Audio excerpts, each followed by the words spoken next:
ஒரு ஊரில் பாட்டி தினமும் வடை சுட்டு விற்று வந்தாள். அந்த வடை எல்லோருக்கும் ரொம்ப ரொம்ப சுவையாக இருக்கும். ஒரு நாள் காக்கா ஒன்று பறந்து வந்து பாட்டியிடமிருந்து ஒரு பெரிய வடையை திருடிக் கொண்டு போனது. அது மரக்கிளையில் அமர்ந்து சாப்பிடத் தயாரானது. அந்த நேரம் பசிக்கு பசியோடு அலைந்து திரிந்த நரி அங்கே வந்தது. காக்காவின் வாயில் பெரிய வடை இருப்பதை பார்த்தது. ஆஹா, இன்று எனக்கு நல்ல சாப்பாடு கிடைத்து விட்டதே என்று மனதில் நினைத்தது. நரி சற்று புத்திசாலித்தனமாக, காகமே காகமே, நீ ரொம்ப அழகா பாடுவாயாம், எனக்கு உன் இனிய குரலை கேட்கணும் என்று புகழ்ந்து பேசத் தொடங்கியது. காக்கா நரியின் தந்திரம் புரியாமல் கா கா கா என்று கரைந்தது. அந்த சத்தத்தில் வடை கீழே விழுந்தது. நரி அதை எடுத்து சிரித்தபடி ஓடிச் சென்று சாப்பிட்டது.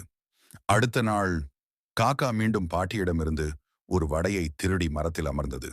மீண்டும் நரி வந்தது. இம்முறை, காகமே, உன் பாடலும் அழகு, நீ தந்த வடைவும் ரொம்ப சுவையாக இருந்தது, நீ எவ்வளவு நல்ல மனசு கொண்ட காகம் என்று புகழத் தொடங்கியது. காக்கா யோசித்தது, நான் தவறு செய்தேனா?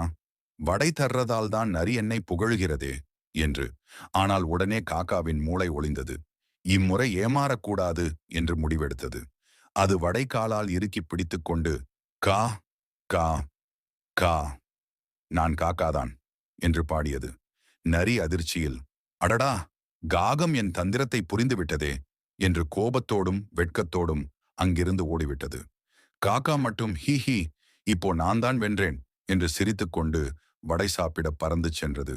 பாடம்: மற்றவரின் பொய்ப்புகழ்ச்சியை கேட்டு ஏமாறக்கூடாது.